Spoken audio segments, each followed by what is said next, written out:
Hello everyone, how are you? My name is Manu James. Welcome to my channel. आज जैसा कि आप मेरे लैपटॉप में देख ही रहे हो, आज जो हम बात करें डोंकी की।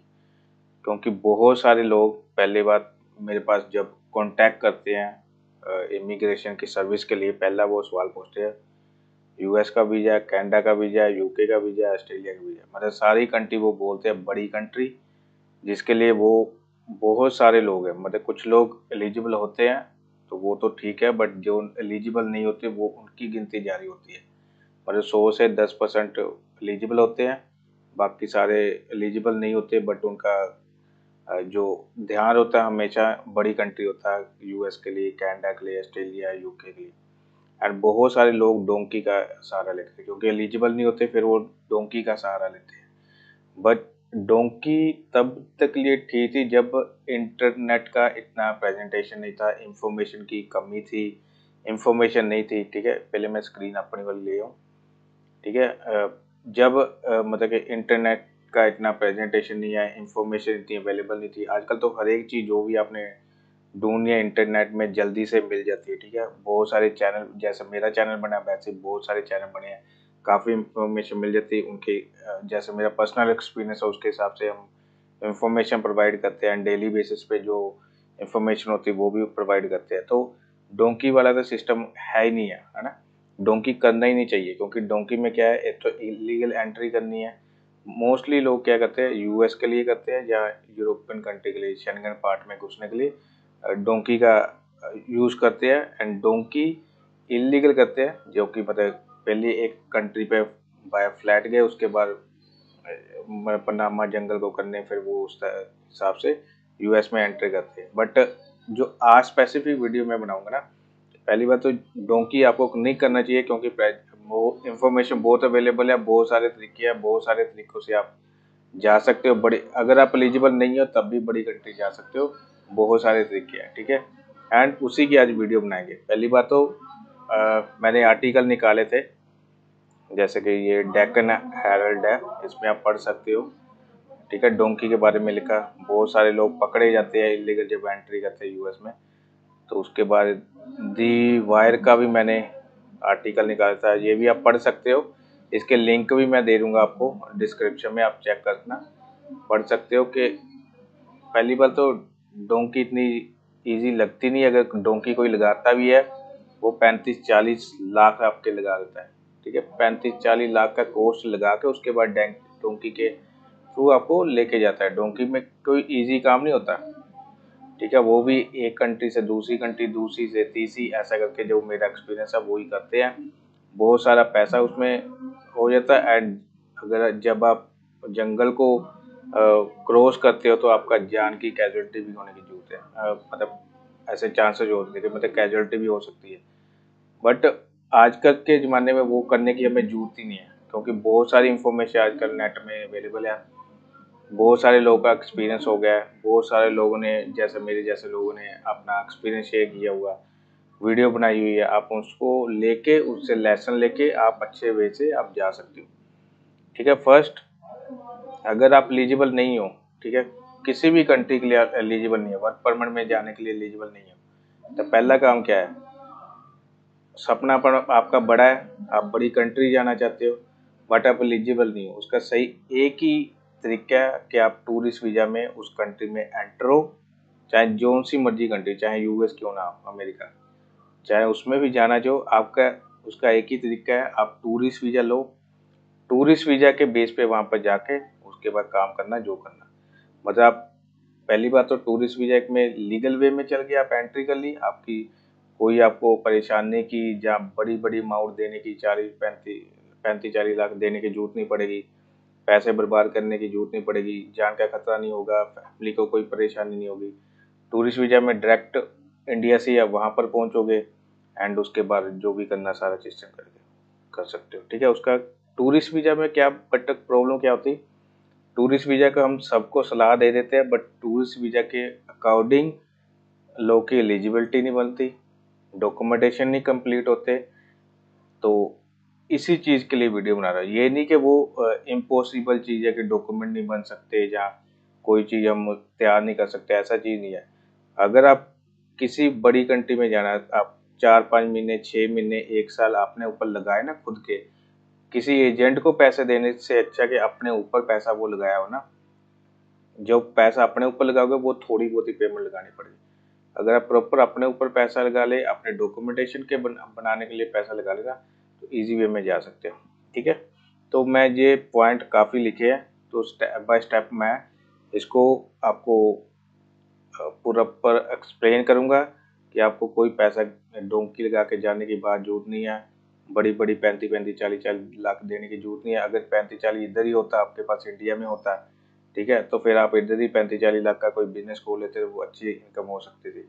1-1.5 लाख का मंथली उसका भी रेवेन्यू हो सकता था, मतलब कि आपका प्रॉफिट हो सकता था। ठीक है, मोस्टली लोग जो 35-40 लाख लगा के यूएस वगैरह डोंकी लगा के जाते हैं, वो गरीब घर से होते हैं। अमीर वाला तो कोई जाता नहीं, वो सही वेल में जाता है, वो टूरिस्ट वीजा करता है। बट टूरिस्ट वीजा के लिए लोगों को नॉलेज नहीं होती, डॉक्यूमेंटेशन नहीं बनाते, उसी चीज़ की वीडियो बनाऊंगे। फर्स्ट मैं स्टार्ट करने से पहले बता दूं, ये मेरा यूट्यूब चैनल है इमैनुअल जेम्स के नाम से, काफ़ी मैंने वीडियो बनाई है। आप इस वीडियो को देख के भी आप अप्लाई कर सकते हो, खुद भी अप्लाई कर सकते हो, मेरी भी हेल्प ले सकते हो। ये जरूरी नहीं कि मैंने अपने प्रमोशन कर रहा हूँ तो सिर्फ मेरे से ही हेल्प लेनी है, ऐसा नहीं है। आप खुद भी अप्लाई करोगे तो आपको उसका रिजल्ट आएगा। काफ़ी वीडियो में बताया स्टेप बाय स्टेप, खुद अप्लाई करोगे बहुत अच्छा रिजल्ट आता है, काफ़ी लोगों को रिजल्ट मिला भी है। ठीक है, ये है कि जब खुद मेहनत करते हैं थोड़ा उसमें टाइम लगता है। ठीक है, हम पूरी टीम है, इतने साल से काम कर रहे हैं, पूरी टीम है, तो फिर उसका एक अलग रिजल्ट आएगा। आप अकेले करोगे तो आपको थोड़ा टाइम लगेगा, बस यही डिफरेंस होता है। इसके अलावा कोई एजेंट कोई 30 मार खान नहीं होता। एजेंट जो इतनी इतनी पेमेंट लेते, कोई रॉकेट साइंस का काम नहीं करते। ठीक है, हमारा सही ये है कि हम इतने समय से काम कर रहे हैं, हमारी कंपनी के साथ जान पहचान हो जाती है, कंपनी के साथ काम करना थोड़ा हमारे लिए हो जाता है। बट यही है हमारा, बाकी खुद भी करोगे तो वो हो सकता है। ठीक, कॉन्टैक्ट कैसे कंपनी को करना, अपने एजुकेशन एक्सपीरियंस के हिसाब से, जिस भी कंट्री में जाना, कंपनी कैसे ढूंढनी है, उसको मेल वगैरह कैसे करनी, सारी ये वीडियो में दिखाया हुआ। आप वीडियो को चेक करोगे, जो भी आपको लगे तो आप अप्लाई कर सकते हैं, तो वो हो सकता है। ठीक है, पहले ये मेरा यूट्यूब चैनल जरूर सब्सक्राइब कर लेना, ताकि आपको टाइम टू टाइम मिल जाए इंफॉर्मेशन। उसके बाद एक और वेबसाइट है जो कि मेरी है, emmanuelJamesVisa.com के नाम से।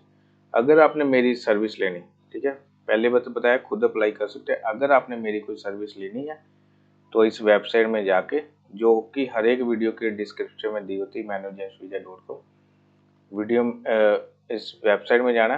पहली बात तो ये जो वीडियो लगी है इसको अच्छे से सुनना मैं क्या बोल रहा हूँ। ठीक है, लोग को ये है कि जल्दी से अप्लाई कर देते, बाद में बैड कमेंट देते कि समझ नहीं आ रहा, कि आंसर नहीं आ रहा, ये नहीं आ रहा, फलाना नहीं आ रहा, ढिमका नहीं आ रहा। बट समझ नहीं आती कि पहले वीडियो लगी है उसके बाद या नीचे उसके फॉर्म लगा है, फिर फर्स्ट नेम नेम मेल भर के वेबिनार को ज्वाइन करना। आगे भी जो आएगा पहले वीडियो लगी होगी उसके बाद आपने अप्लाई करना। बिना वीडियो करके आप करोगे फिर आपको बैड कमेंट करना पड़ेगा। एंड जो डेली हम जूम मीटिंग करते हैं 10 से 2 1-to-1, उसकी सर्विस लेने के लिए जो ये फॉर्म भरोगे इसके बाद उसका भी फॉर्म आ जाएगा, वो आप सर्विस ले सकते हैं। ये मेरा यूट्यूब के चैनल का लिंक दिया हुआ है। ठीक है, तो हम स्टार्ट करते हैं। फर्स्ट है कि व्हाट इज टूरिस्ट वीजा। ठीक है, डेफिनेशन क्या है, explain what is tourist visa. Tourist visa क्या है कि किसी कंट्री में आपने घूमने के लिए जाना, उसको बोलते हैं टूरिस्ट वीजा। सिंपल सा काम है, वर्क परमिट नहीं। वर्क परमिट जब काम करने के लिए जाते हैं वर्क परमिट होता है, स्टडी करने के लिए जाते हैं स्टडी परमिट होता है। अगर आपने घूमने के लिए जाना तो वो होता है टूरिस्ट वीजा। ठीक है, उसको हम टूरिस्ट वीजा भी बोलते हैं, ट्रैवल वीजा भी बोल देते हैं।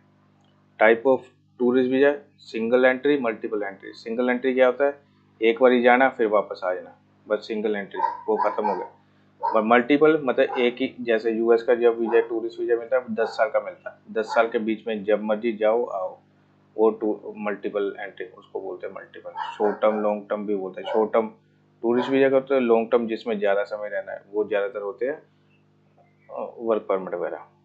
एलिजिबिलिटी क्या होती है, जनरल रिक्वायरमेंट होता है कि पासपोर्ट 6 मंथ की, जब भी आपने अप्लाई करना पासपोर्ट की 6 मंथ की वैलिडिटी होनी चाहिए।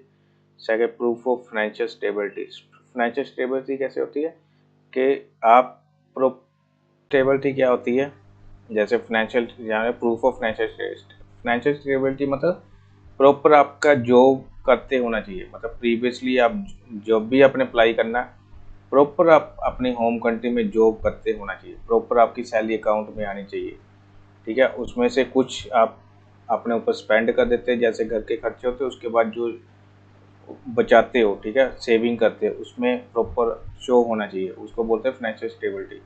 आपकी एफडी वगैरह की होनी चाहिए, आपकी जो भी डॉक्यूमेंटेशन है जॉब के वो सारे होने चाहिए, वो फाइनेंशियल स्टेबिलिटी में आती है।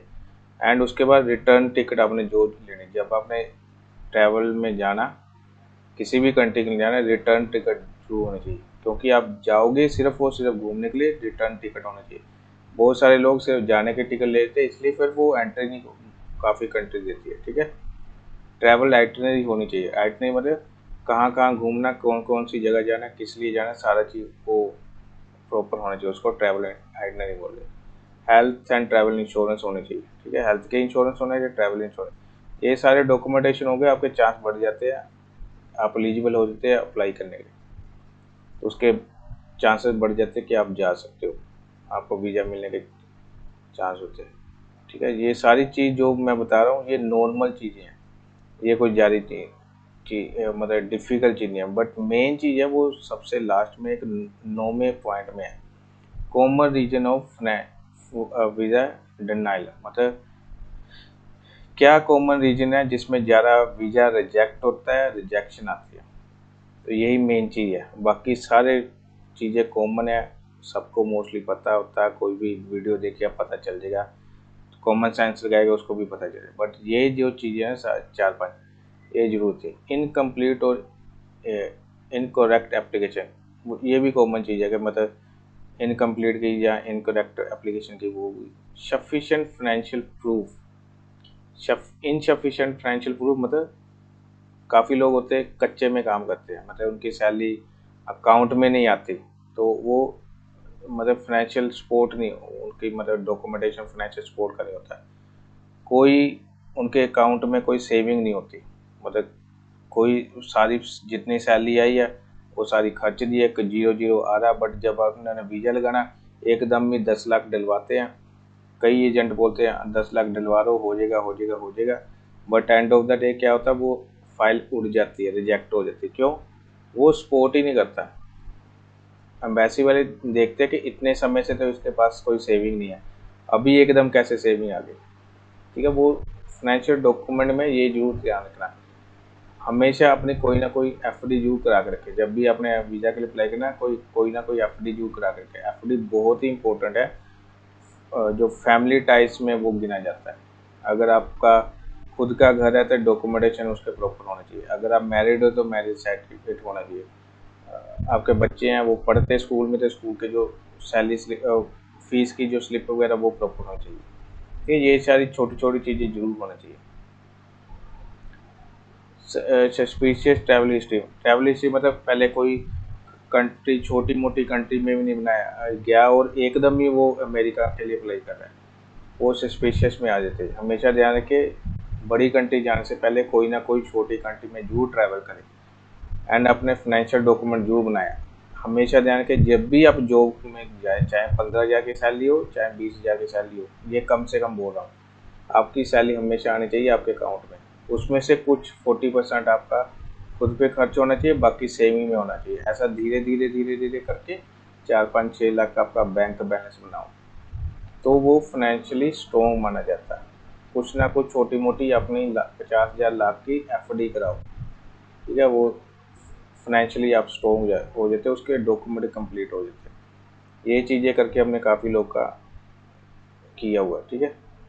लैक ऑफ टाइप होम होगा, टाइप क्या होता है, जैसे मैरिड हो तो मैरिज सर्टिफिकेट होना चाहिए, बच्चे हैं तो फिर बच्चे की जो स्कूल की फीस है वो होनी चाहिए, आपका घर है तो आपके नाम पे प्रॉपर होना चाहिए, जो भी है सारी चीज़ उसमें फाइनेंशियल टाइम है, कोई हेल्थ रीजन होगा उसके कारण भी रिजेक्ट होते हैं, ये चीज़ें क्लियर होगी ना, कोई आपको माइकल रोक नहीं सकता, चाहे बड़ी कंट्री में भी अप्लाई करो। अगर ये चीज़ें कंप्लीट कर ली तो आपका वीज़ा 100% लग गया, तो आपको कोई डोंकी डोंकी लगाने की जरूरत नहीं है, डोंकी लगाने के चक्कर में 35-40 लाख 50 लाख करने की जरूरत नहीं है, एंड अपनी जान को खतरे में जाने की जरूरत नहीं है। बाकी सारी चीज़ें नॉर्मल होती, जो मैं लिखा तो मैंने काफ़ी है, बट ये नॉर्मल चीज़ होती है। एंड आई होप वीडियो अच्छी लगी होगी। अगर अच्छी लगी तो लाइक जरूर करें एंड मेरे चैनल को सब्सक्राइब करें। मेरी हेल्प लेना चाहते हो तो मेरी वेबसाइट में जाके manojamesvijay.com में जाके इसमें जाके वेबिनार को यहाँ पर नेम ईमेल डाल के वेबिनार को ज्वाइन करके आप मेरी हेल्प ले सकते हो। Thank you so much. ठीक है, जिस तरह अभी मैंने वीडियो बनाई, ये किसी ने मेरे को क्वेश्चन जो फ्रिक्वेंटली क्वेश्चन होते हैं उसकी वजह से मैंने बनाई है। अगर आप भी स्पेसिफिक कोई क्वेश्चन भेजोगे तो फिर मैं उसकी स्पेसिफिक वीडियो बनाऊंगा। ठीक है, फ़ोन पे किसी को समझाना मुश्किल हो जाता है, बट ऐसा वीडियो बना के सबके लिए कर दिया गया, जिसका भी सेम क्वेश्चन होगा उसको बेनिफिट हो। ठीक है, thank you so much, have a nice day.